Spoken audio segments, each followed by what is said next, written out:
Okay, so I searched around YouTube to try to find the easiest way to fix a Nintendo 64 analog stick that is completely loose and useless. So I found a video by Chevy Bolt 87, which uses the Traxxas. I believe it's an RC car parts.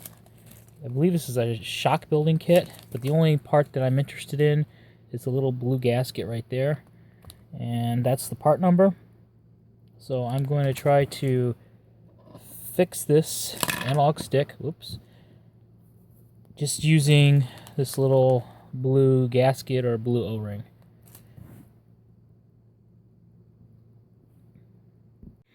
Alright, let me get these. You're going to need a small Phillips head screwdriver, which you should already have because you had to open up the controller. Let's take this one screw out.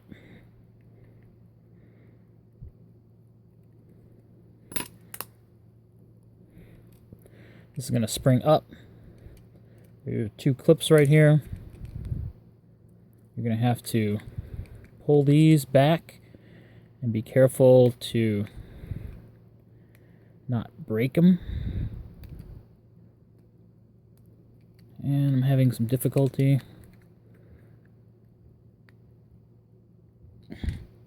That's one. And that's two. So that comes off. Set this to the side. And we're going to take this apart.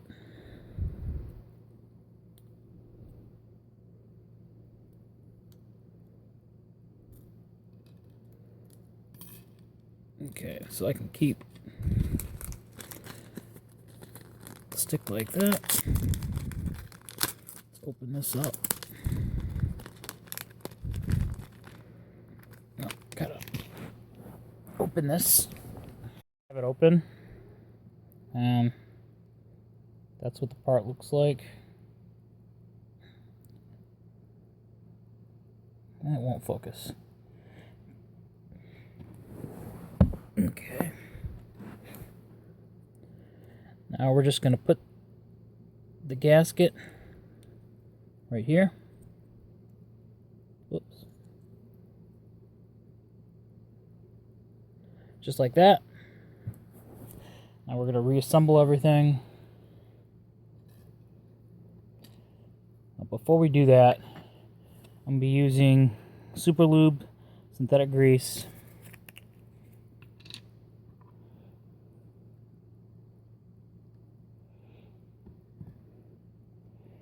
What I'm going to do is I'm just going to put some grease right here.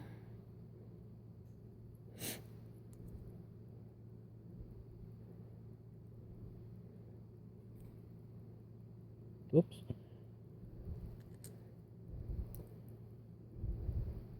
Just putting a little grease underneath there. I'm going to reassemble everything.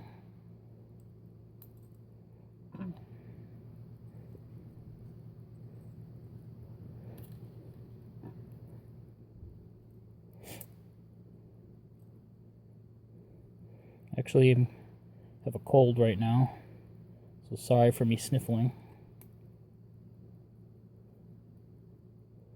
Alright.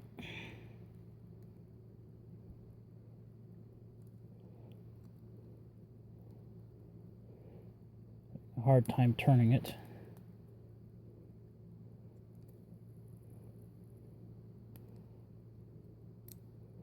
Alright. There we go. And not so much. Alright.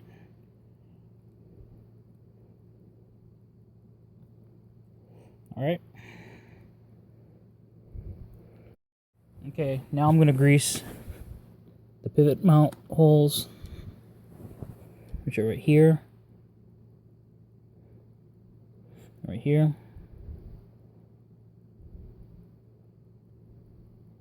and I'm also going to grease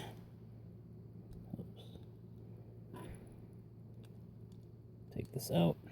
Put a little grease right here. Right here. So I greased here, here, here, and here. Alright, so now let's put it back together. Okay. So everything was lined up.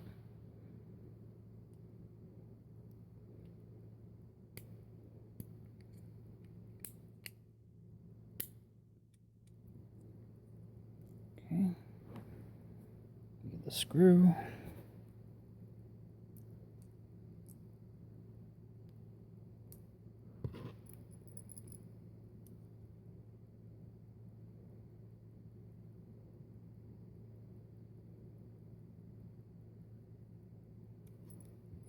Okay.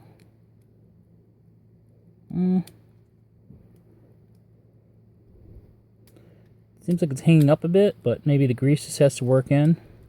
I mean, it's a lot better than it was because it didn't work at all.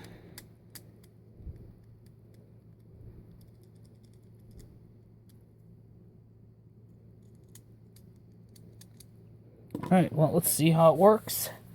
Put it back in the controller. Here's the controller. And, I mean, if you got to this step, you already know how to take the controller apart. So I'm going to take the controller apart real quick, and then we'll just reinstall it. Got it back together.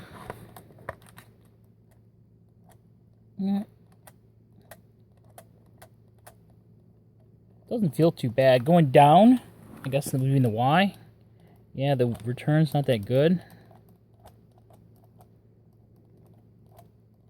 X is great. I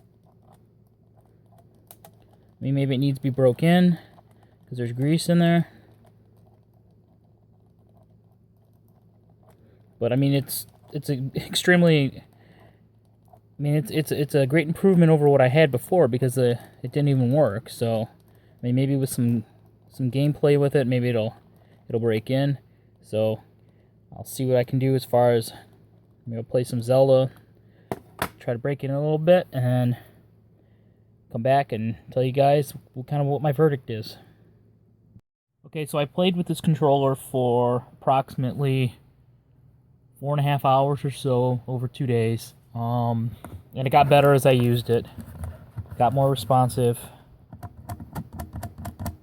I said in the X, it's great, and in the Y, it's a lot better.